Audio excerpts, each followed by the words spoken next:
Me chamo Maria das Dores, tenho 62 anos, e hoje quero dividir com vocês uma história que me persegue desde menina. Uma história que talvez explique por que algumas mães faziam escolhas que a gente não consegue entender. Pegue uma cadeira, que essa conversa vai mexer com o seu coração. Olhando para as minhas netas hoje, vejo como tudo mudou. Elas têm direitos que no meu tempo nem existiam na cabeça da gente. Mas lá pelos anos 65, 70, numa cidadezinha perdida no interior do Brasil, as coisas eram bem diferentes. Mulher era propriedade do marido, e quando tinha filho demais, ai meu Deus, a vida virava um inferno. Eu era a mais velha de 8 irmãos. Isso mesmo que vocês ouviram. 8! E ainda era pouco, minhas tias, vizinhas, tinham mais de 10. Minha mãe, Antônia, vivia de barriga, sempre com um bebê no peito e outro no colo. Depois de mim, veio o Francisco, a Conceição, o Pedro, a Luzia, o Manuel, a Teresa e por último o pequeno Raimundo. Papai tinha morrido quando eu tinha 7 anos, deixando mamãe viúva com uma ninhada de filhos pequenos. Morreu de um derrame do nada, enquanto trabalhava na roça. Deixou a gente sem nada, só com uma casinha velha e algumas galinhas no quintal. Mamãe ficou desesperada. Papai tinha morrido quando eu tinha 7 anos, deixando mamãe viúva com uma ninhada de filhos pequenos. Morreu de um derrame do nada, enquanto trabalhava na roça. Deixou a gente sem nada, só com uma casinha velha e algumas galinhas no quintal. Mamãe ficou desesperada. Vovó Emília era nosso anjo da guarda. Mulher pequena, mas de fibra, que fazia milagre com farinha de mandioca e conseguia alimentar todo mundo quando não tinha nada em casa. Era ela quem me ensinava a cuidar dos menores, porque eu, sendo a mais velha, já tinha virado uma segunda mãe para os meus irmãos. A gente vivia apertado naquela casinha. Eu dormia numa cama com a Conceição e a Luzia. Os meninos se espremiam noutra e mamãe ficava com os 2 bebês. De manhã cedo, enquanto mamãe amamentava, eu já estava fazendo mingau para os pequenos e ajudando a trocar fralda de pano. O cheiro daquela casa era de leite azedo, fralda molhada e fumaça do fogão a lenha. Som de criança chorando e a cachorrada no quintal era trilha sonora constante. Foi assim que a gente viveu por quase 2 anos, sobrevivendo com o que Deus mandava. Até que numa tarde quente de janeiro, apareceu na nossa porta um homem chamado Benedito. Benedito era comerciante, dono de uma venda na rua principal, homem já de idade, mas ainda forte, que tinha ficado viúvo há pouco tempo. Começou a visitar mamãe, trazendo doce para os meninos, fazendo charme, prometendo que ia cuidar de tudo se ela casasse com ele. Mamãe estava tão cansada, tão desesperada, que achou que tinha encontrado a salvação. Esse homem vai ser a solução dos nossos problemas. Ela falava para vovó Emília, mas vovó balançava a cabeça, desconfiada. Antônia, homem que promete demais, é só lábia, ela avisava. Mas mamãe não escutou. Casou com Benedito 3 meses depois, numa cerimônia simples na igreja, com a gente tudo arrumadinho. No começo, pareceu que as coisas iam melhorar mesmo. Benedito levou a gente para morar numa casa maior, perto da venda dele. Tinha até energia elétrica. A gente ficou encantado com aquela lâmpada pendurada no teto da sala. A casa tinha cheiro de cera de abelha, que mamãe passava no chão de cimento queimado, misturado com o cheiro forte do querosene do lampião que ainda acendíamos nos quartos, e para sair lá no quintal à noite. Era uma casa de verdade, não mais aquela casinha velha com goteiras. Mas não demorou muito para mostrar a que veio. Benedito começou a reclamar de tudo, do barulho das crianças, da comida que gastávamos, das roupas que sujávamos. Antônia, essa meninada tá demais. Ele falava, olhando para a gente, com cara de nojo. Parece que não tem educação nenhuma. Eu vi a mamãe encolhendo, pedindo desculpa por tudo, mandando a gente ficar quieto quando o Benedito chegava em casa. O sorriso dela foi sumindo aos poucos, como açúcar se dissolvendo na água quente. Maria das Dores, você já tá mocinha. tem que ajudar mais sua mãe. Ele falava para mim, me olhando de um jeito que me dava arrepio na espinha. Menina de 9 anos, já tem que saber o lugar dela na casa. Vovó Emília continuava vindo nos visitar, mas Benedito não gostava. Essa velha só vem aqui meter o bedelho onde não é chamada. Ele resmungava. Mamãe foi ficando dividida entre nós e ele, e a gente percebia que ela estava escolhendo o lado dele. As refeições viraram momentos de tensão. Benedito comia calado, mastigando devagar, enquanto nós, crianças, tentávamos não fazer barulho nem derrubar comida. Mas você sabe como é, né? Praticamente impossível. Mamãe servia ele primeiro, a pedido dele mesmo, que se escondia atrás da montanha de comida no prato, e o resto era dividido para todos nós. Ele fazia questão de nos lembrar que a gente tinha sorte de ter comida. Essas crianças comem demais. Ele falava, como se a gente não estivesse ali. Já me livrei dos meus 3 filhos. Homem nenhum dá conta de tanta boca para alimentar Antônia. E ele tinha mandado mesmo os filhos para a casa da sogra, assim que a esposa morreu. Eles nunca apareceram por lá. De certo tinham mágoa do pai Carrasco.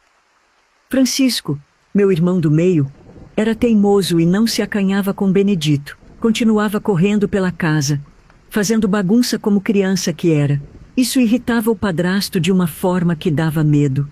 Esse menino precisa de umas palmadas para aprender respeito, ele ameaçava. Uma noite, escutei uma conversa entre mamãe e Benedito. Estavam na cozinha, pensando que a gente estava dormindo, mas eu sempre fui de sono leve. Antônia, assim não dá para continuar. A voz dele era baixa, mas firme. Ou você decide o que é mais importante na sua vida, ou eu vou ter que tomar uma decisão por você. Que decisão, Benedito? Mamãe perguntou, e eu podia sentir o medo na voz dela. Você sabe muito bem, não posso sustentar essa cambada toda. Não foi para isso que me casei com você. O silêncio que seguiu foi pesado como chumbo. Eu fiquei ali, deitada, com o coração batendo tão forte que tinha medo que eles ouvissem. Será que Deus estava ouvindo aquela conversa também? Os meses que se seguiram foram de dias ruins. Benedito ficou mais carrancudo. Surrava eu e meus irmãos. A mamãe mais nervosa. Não defendia a gente. Vovó Emília percebeu que algo estava errado. Numa tarde que veio nos visitar, ela puxou mamãe para um canto e ficaram falando baixinho. Depois brigaram e minha mãe tocou a vovó de casa. Disse que a gente não precisava dela. Mas mamãe estava cega, ou queria estar. Para ela o marido era um homem decente, um homem bom. Acho que ela tinha tanto medo de voltar para a miséria, que preferia fechar os olhos para tudo. A gota d'água veio numa noite de chuva forte. Francisco tinha derrubado um copo de água na mesa, molhando umas contas que Benedito estava organizando. Era só água, mas ele explodiu de uma raiva que nunca tinha visto em homem nenhum. Chega! Ele gritou, dando um murro na mesa que fez todos os pratos pularem. Chega desse moleque sem educação. Eu não aguento mais. Francisco começou a chorar, assustado. Eu abracei ele, tentando acalmar, mas Benedito não parou por aí. Antônia, você vai ter que escolher. Ou é eles ou sou eu. Não dá para ter os dois. Mamãe ficou branca como pano no varal. Benedito, pelo amor de Deus, são meus filhos e eu sou seu marido. Perante Deus e os homens, você me deve obediência. A chuva batia forte no telhado de zinco, fazendo um barulho que parecia tambor de guerra. Pelo vidro embaçado da janela, a gente via os relâmpagos cortando o céu escuro. Até Deus parecia bravo naquela noite. Você tem até amanhã para decidir, Benedito falou, e saiu porta fora na chuva mesmo. Mamãe desabou numa cadeira e começou a chorar. Nós, crianças, ficamos ao redor dela, sem saber o que fazer. Os bebês continuavam dormindo, alheios ao drama que estava se desenrolando. Mamãe, a senhora não vai deixar a gente, né? Perguntei, com a voz trêmula. Ela me olhou com os olhos tão tristes, mas não disse nada. De manhã cedo, quando ainda estava escuro, escutei mamãe levantando e indo para a cozinha. Ela estava fazendo um café quando Benedito voltou, sério como juiz. E então, Antônia, qual foi sua decisão? O silêncio que seguiu durou uma eternidade. Quando mamãe falou, a voz dela saiu tão baixa que quase não deu para escutar. Eu vou mandar as crianças para a casa da mãe do falecido. Senti o mundo desabar em cima de mim. Como é que uma mãe podia dizer uma coisa dessas? Ainda me lembro de cada detalhe daquela manhã maldita. O cheiro do café coado misturado com o cheiro da chuva da noite anterior, que ainda pingava do telhado. Mamãe acordou meus irmãos bem cedo e falou, com uma voz que parecia vir de muito longe: vocês vão ficar uns tempos na casa da vovó Emília. Por quanto tempo, mamãe? Perguntou a Conceição, esfregando os olhinhos inchados de sono. Mamãe não respondeu, só começou a arrumar nossas poucas roupas numa trouxa velha de pano. Suas mãos tremiam enquanto dobrava cada peça. Os pequenos choravam muito. Agarrando ela, a gente chegou de mala e cuia na casa da vovó Emília, que se assustou, mas nos recolheu com carinho. O rosto dela estava carregado de uma tristeza que ela tentava esconder de nós. Venha, meus netinhos, ela falou, forçando um sorriso. Vovó prepara um café gostoso para vocês. Mas nenhum de nós queria café. Queríamos ficar com a mãe. Por que ela escolheu ficar com aquele homem que nem gostava da gente? A avó e ela mal olharam uma para a outra. Ela passou Raimundo pro colo da vovó. Não iria ficar com nenhum de nós. Nessa época, o caçulinha Raimundo tinha 3 anos e eu estava com 10. Mamãe vem nos visitar todo dia? Perguntou o Pedro, ainda pequeno demais para entender o que estava acontecendo. Claro que sim, meu filho. Mamãe mentiu, e eu vi que ela estava engolindo o choro. Mamãe vem sempre que puder. Na hora de ir embora, cada um de nós se despediu de mamãe. Quando chegou minha vez, ela me apertou tão forte que machucou, e sussurrou no meu ouvido: cuida dos pequenos para mim, Maria das Dores. Você sempre foi minha menina mais forte. Senti o gosto salgado das lágrimas no meu rosto. Mamãe, a senhora vai mudar de ideia, né? Perguntei, desesperada. Ela não respondeu. Só me deu um beijinho na testa e me empurrou gentilmente para dentro do portão, enquanto foi sem olhar para trás. Eu olhei até o último segundo junto com Pedro, Francisco e a Conceição. Todos nós estávamos chorando inconsolavelmente.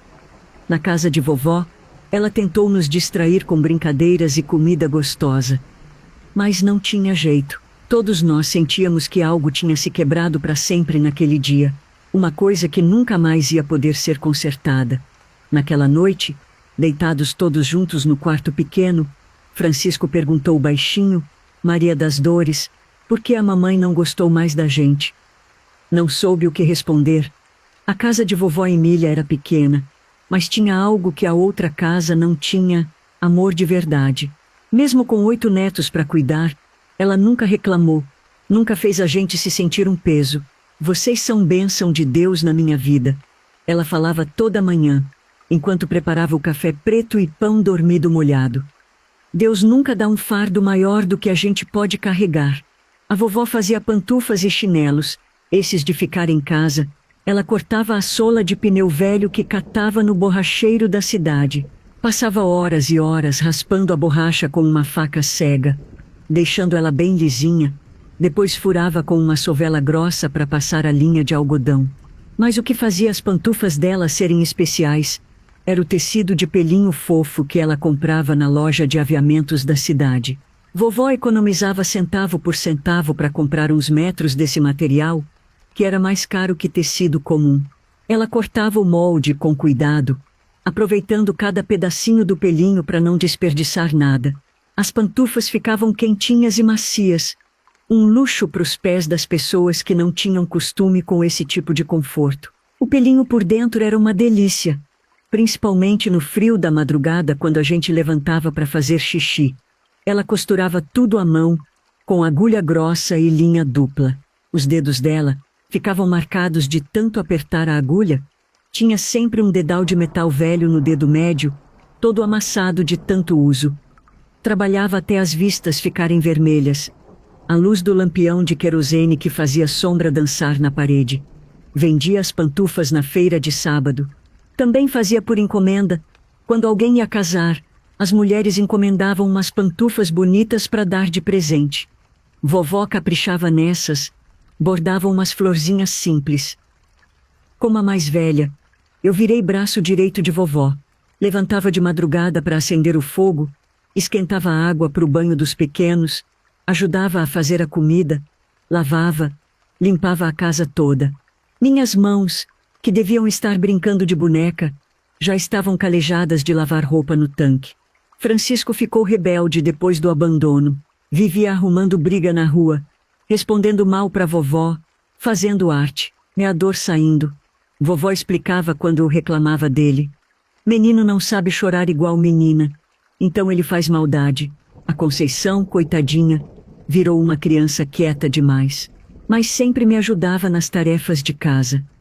Mamãe, no primeiro ano, veio nos visitar umas 4 ou 5 vezes, sempre às pressas, sempre olhando para o relógio como se tivesse medo de chegar atrasada em algum lugar. Chegava, conversava uns minutinhos, perguntava se a gente estava comendo bem, se estava obedecendo vovó, e logo arrumava desculpa para ir embora. Benedito não gosta quando eu demoro, ela falava, ajeitando o cabelo nervosa. Ela tinha os braços marcados de roxo.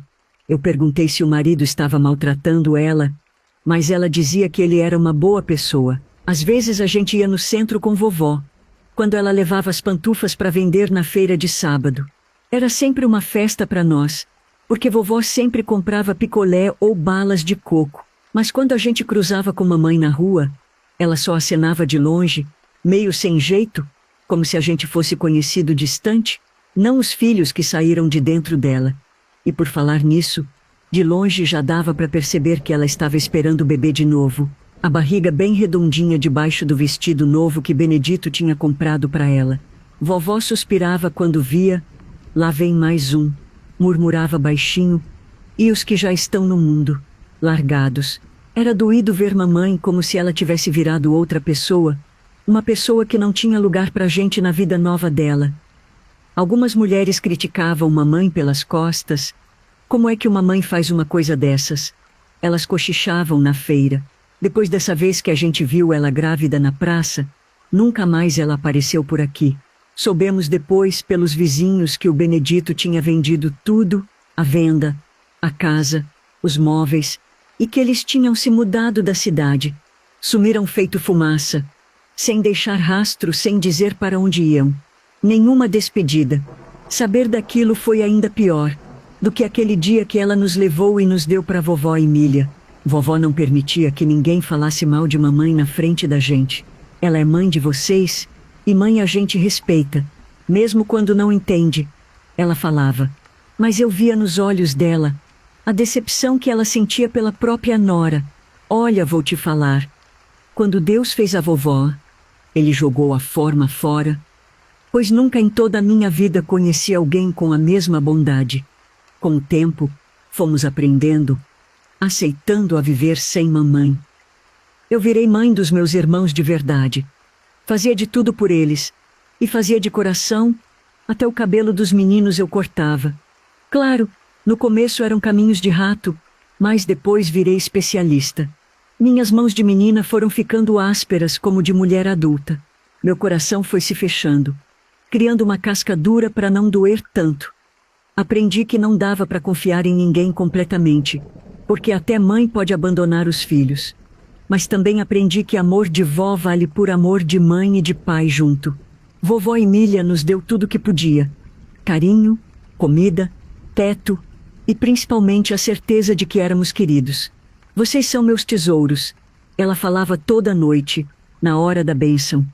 Deus me deu vocês para eu cuidar, e eu vou cuidar até meu último suspiro.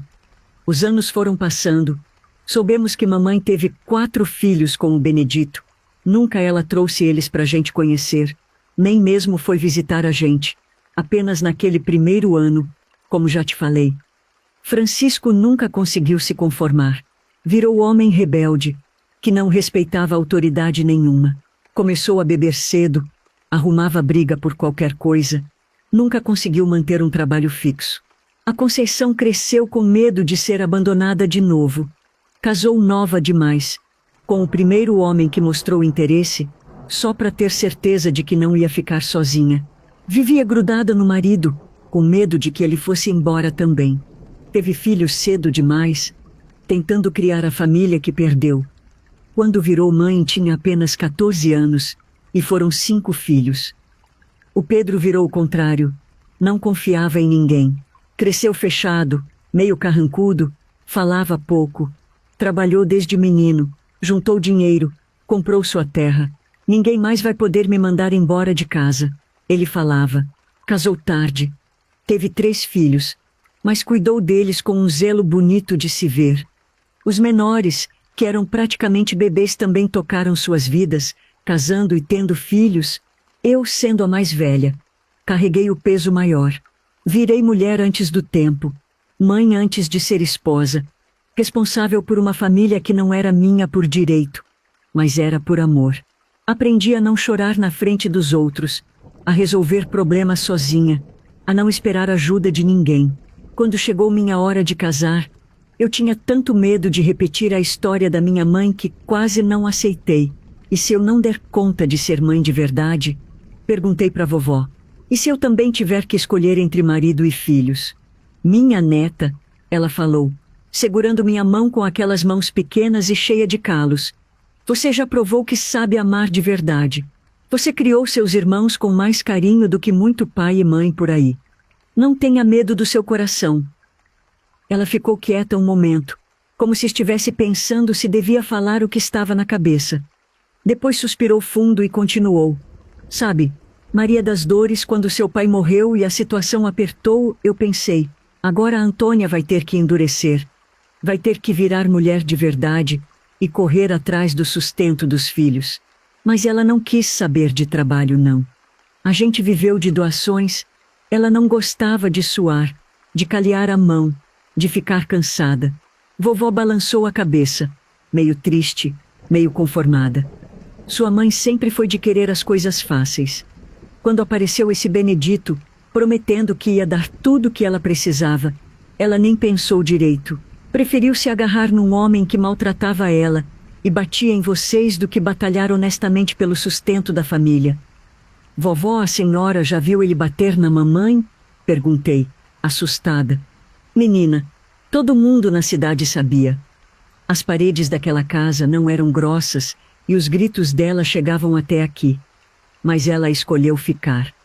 Escolheu aquela vida ruim, mas fácil, ao invés da vida difícil, mas digna, que teria com vocês.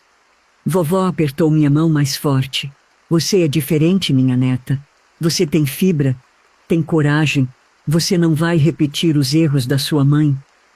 Eu me casei com um homem bom quando tinha 19 anos. Na verdade, quase não casei porque não queria deixar vovó sozinha. Como é que vou abandonar a senhora depois de tudo que fez por nós? Perguntei para ela, chorando. Mas vovó, sábia como sempre, segurou meu rosto com as 2 mãos e falou, minha filha, a gente cria os filhos pro mundo, não para ficar grudado na saia da gente. Você tem direito de ser feliz, de constituir sua própria família. Ela olhou pela janela, com aquele olhar meio distante que às vezes tomava conta dela, e continuou, eu criei 7 filhos, Maria das Dores. Seu pai, que Deus o tenha, foi o único que ficou perto de mim. Os outros se mandaram para a capital quando eram novos, como você bem sabe, tá atrás de vida melhor. Nunca mais voltaram. Nunca mandaram nem uma carta. Eu nem sei se estão vivos ou mortos. A voz dela ficou meio embargada. Mas ela continuou firme. É assim mesmo, minha filha. A vida é um ciclo. A gente cria. Eles crescem. Eles voam. Uns voltam para visitar. Outros somem pelo mundo afora. Faz parte. Eu não posso prender você aqui só porque tenho medo de ficar sozinha. Seria egoísmo meu. Mas a senhora cuidou da gente quando mamãe. E foi a melhor coisa que fiz na vida. Ela me interrompeu. Vocês me deram propósito de novo quando eu já pensava que minha vida tinha acabado. Mas agora é sua vez de voar, minha neta. É sua vez de ser feliz. Meu marido, o Antônio, era homem de coração bom, que entendia minha história, sem eu precisar explicar muito. Ele sabia da dor que eu carregava e respeitava isso. A gente se conheceu na feira, eu trabalhava com a vovó, aprendi o ofício com ela, sabia fazer belas pantufas e chinelos. Quando tivemos nosso primeiro filho, o João, eu tremia segurando ele no colo. Meu Deus, eu pensava, que responsabilidade tremenda. Mas jurei para mim mesma, este aqui nunca vai saber o que é ser abandonado pela mãe. Depois veio a Emília, essa sim, uma homenagem à mulher, que foi minha verdadeira mãe. Quando escolhi esse nome, vovó chorou de emoção. Ai, minha filha, não precisava. Ela falou, mas eu via nos olhos dela como ficou feliz. Depois a minha caçula, a Adelaide. Com cada filho que nascia, eu renovava essa promessa sagrada no meu coração. Eles iam crescer sabendo que tinham uma mãe presente, uma mãe que escolhia ficar do lado deles todos os dias, não importava se a vida estava fácil ou difícil. Que quando eles precisassem de colo, iam encontrar. Que quando fizessem arte, iam levar bronca, mas também iam ser perdoados. Que nunca, nunca mesmo, iam ter que se perguntar se a mãe deles os amava. Nunca precisei escolher entre marido e filhos. Mesmo sabendo que a Bíblia diz que a mulher deve se sujeitar ao marido, como está escrito em Efésios: vós, mulheres, sujeitai-vos a vossos maridos, como ao Senhor. Mas meu Antônio entendia que Deus também mandou cuidar dos filhos, e que uma mãe que abandona os próprios filhos não pode ser boa esposa. Maria das Dores, ele me falou logo no começo do nosso casamento. Eu sei da sua história, sei o que sua mãe fez. E quero que você saiba uma coisa, mulher que não cuida bem dos filhos não serve para ser esposa. Se um dia eu te obrigar a escolher entre mim e seus filhos, é porque eu não presto para ser seu marido. Era homem de palavra, que entendia que ser cabeça da família não significava ser tirano. Ele ajudava a trocar fralda, levantava de madrugada quando as crianças choravam. Nunca me fez sentir que elas eram peso ou estorvo. A Bíblia manda a gente amar, ele dizia, e amor não obriga ninguém a abandonar quem precisa da gente. Se Deus deu esses filhos para você, é porque Ele quer que você cuide deles. Assim que deve ser um casamento cristão de verdade, o homem sendo cabeça, mas uma cabeça que pensa no bem da família toda, não só no próprio umbigo. Mas a marca do abandono ficou em todos nós. Quando meus filhos eram pequenos, eu tinha pânico de sair de perto deles. Se precisava ir na cidade, levava todos junto, mesmo quando era trabalhoso. Não conseguia deixar eles nem com parente próximo. No caso, a minha sogra, que amava tantos netos, eu tinha um trauma verdadeiro, medo de que pensassem que eu os estava abandonando também.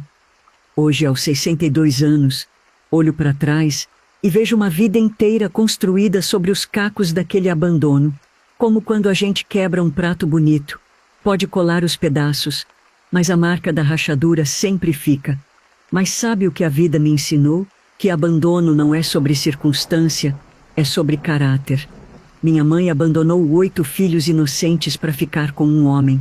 Vovó Emília, que nos salvou com tanto amor, também foi abandonada pelos próprios filhos. A conclusão que eu cheguei é simples: quem não tem amor verdadeiro no coração, quem não tem empatia, abandona. Não importa se você é mãe, se é filho, se é neto. Pessoas sem caráter sempre encontram uma desculpa para ir embora quando convém. É isso, não tem explicação bonita. Não tem justificativa que colhe. É falta de caráter mesmo. Minha mãe escolheu o próprio conforto. Os filhos da vovó escolheram a própria conveniência. No fundo, é tudo egoísmo puro. Eu aprendi que família não é sangue, é escolha. É acordar todo dia e escolher ficar, mesmo quando é difícil. Pessoas de caráter escolhem ficar. Pessoas sem caráter escolhem ir embora. E ponto final. Mamãe morreu há 10 anos, de câncer no útero. Benedito tinha morrido antes, e ela ficou sozinha numa casa grande, cuidada apenas por uma das filhas. Foi a Marisa quem me ligou. Ela tinha conseguido meu telefone através da igreja. Marisa era uma das 4 filhas que mamãe teve com Benedito. Dos 4, só ela tinha ficado para cuidar da mãe. Os outros 3 sumiram no mundo, não davam nem notícia. A senhora é Maria das Dores. Ela perguntou no telefone, com a voz trêmula. Minha mãe tá muito mal e ela fica chamando por vocês. Maria das Dores, Francisco, Pedro. Eu fiquei sem entender nada, mas então me veio na cabeça. Será? Será? Minha mãe? Então perguntei, quem é sua mãe? Antônia. É, que minha mãe contou agora, depois que descobriu o câncer. Durante a vida inteira ela nunca falou nada, mas agora ela disse que teve 8 filhos antes de mim e dos meus irmãos. Disse que abandonou vocês. Senti o chão se abrir debaixo dos meus pés. Durante mais de 40 anos, mamãe tinha escondido nossa existência dos filhos dela com Benedito.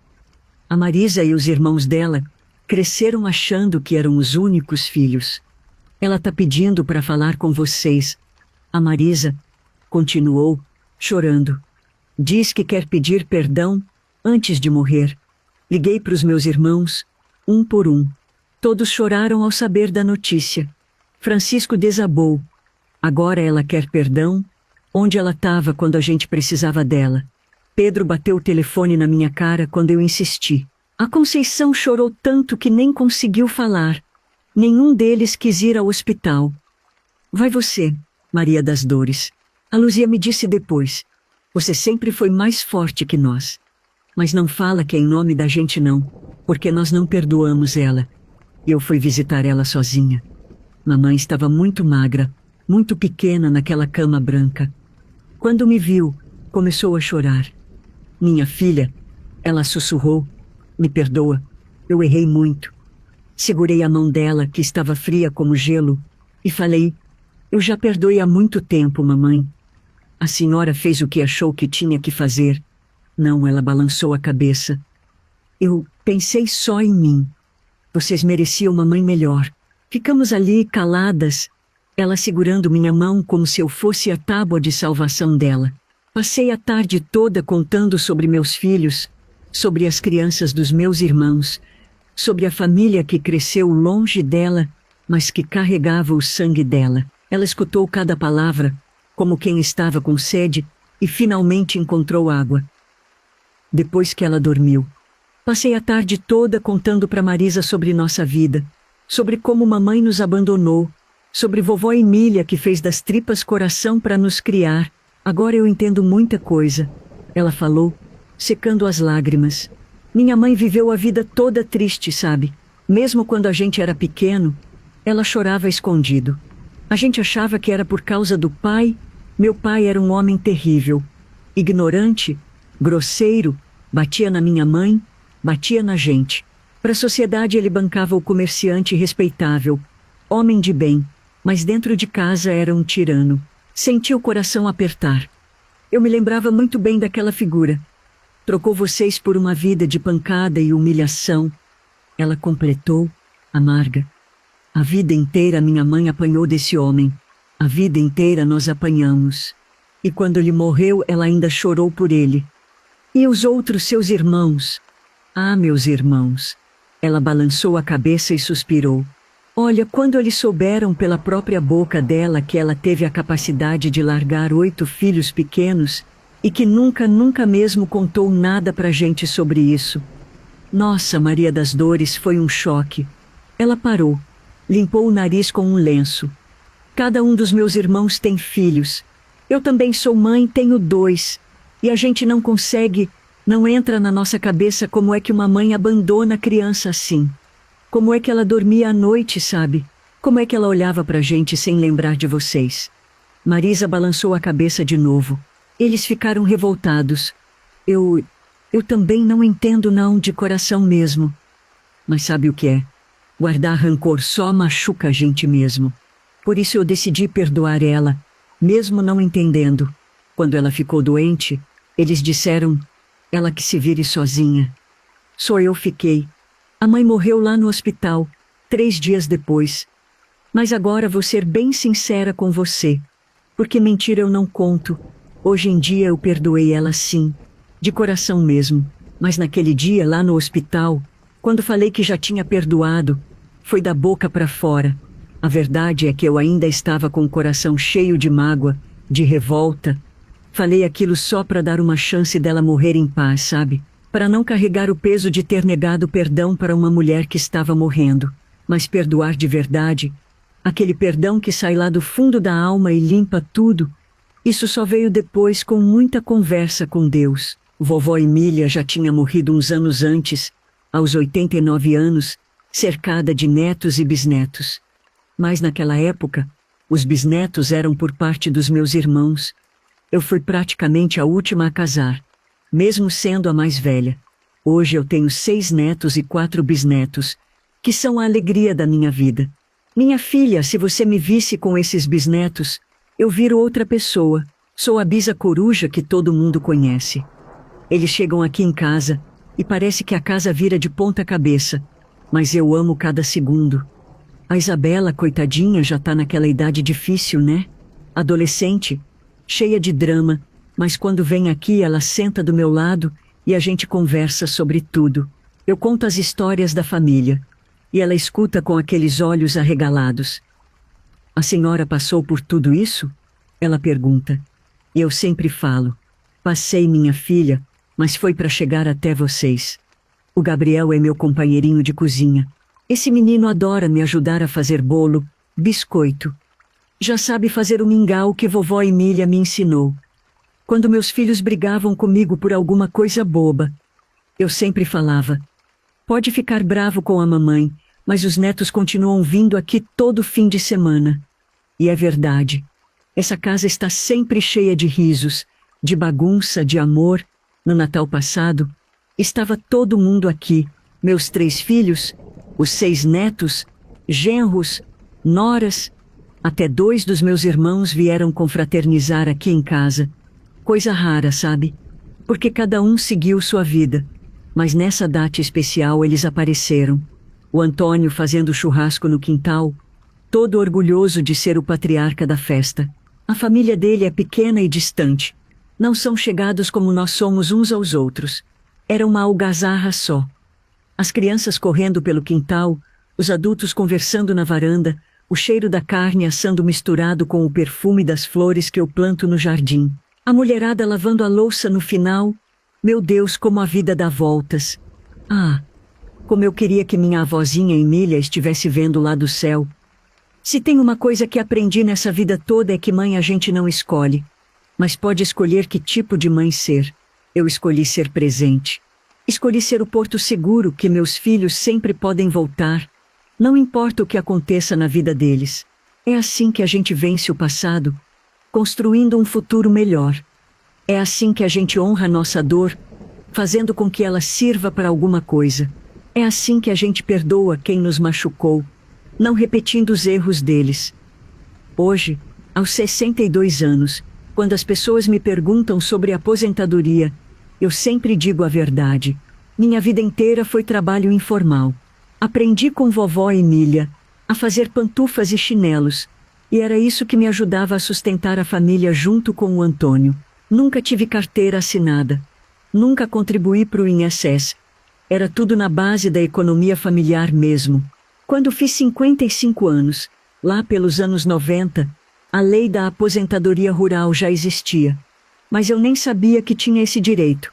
Maria das Dores, você que sempre trabalhou com essas pantufas, ajudando a sustentar a casa, cuidando da família, tem direito à aposentadoria rural sim. No começo achei que era conversa fiada. Como é que eu, que nunca paguei INSS na vida, ia me aposentar? Mas a vizinha insistiu.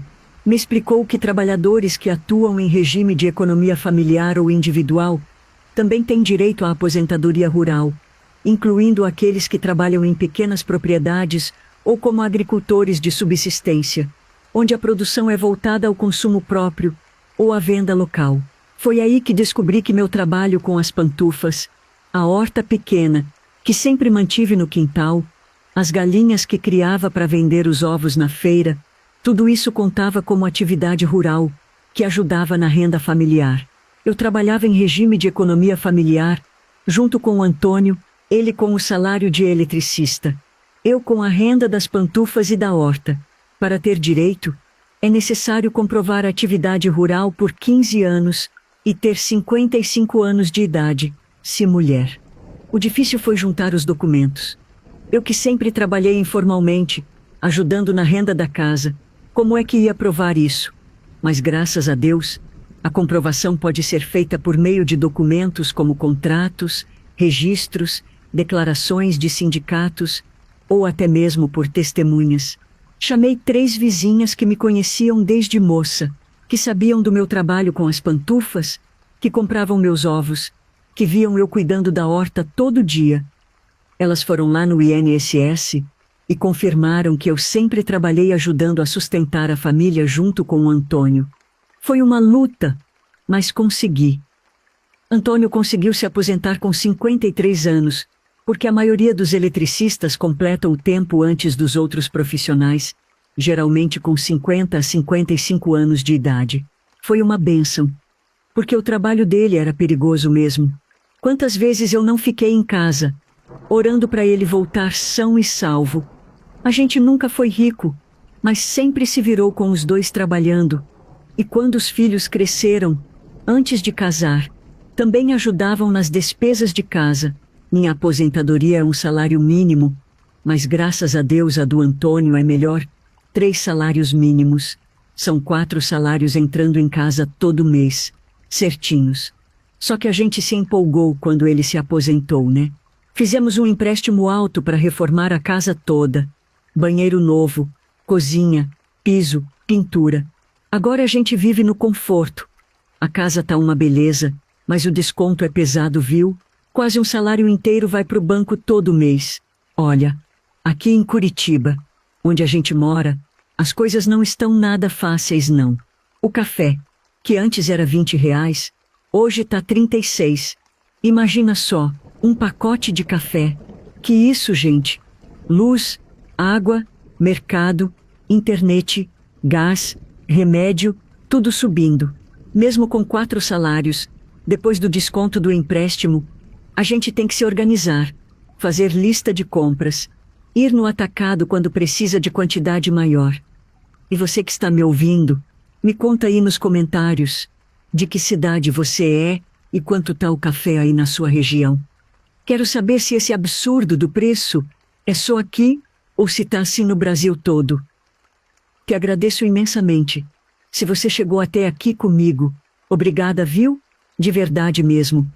Essa história estava engasgada há muito tempo. Precisava desabafar essa história de abandono que marcou minha vida e a dos meus irmãos. E quero agradecer imensamente a esse canal maravilhoso que abre as portas para nós, os avós, que muitas vezes somos esquecidos e negligenciados.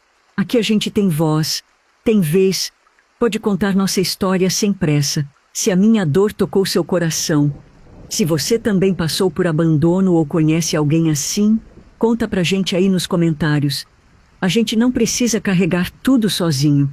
Eu vou ler todos depois. Minha filha, não esquece de conferir o livrinho 100 chás das avós para diversos males, que o pessoal do canal preparou com tanto carinho para vocês.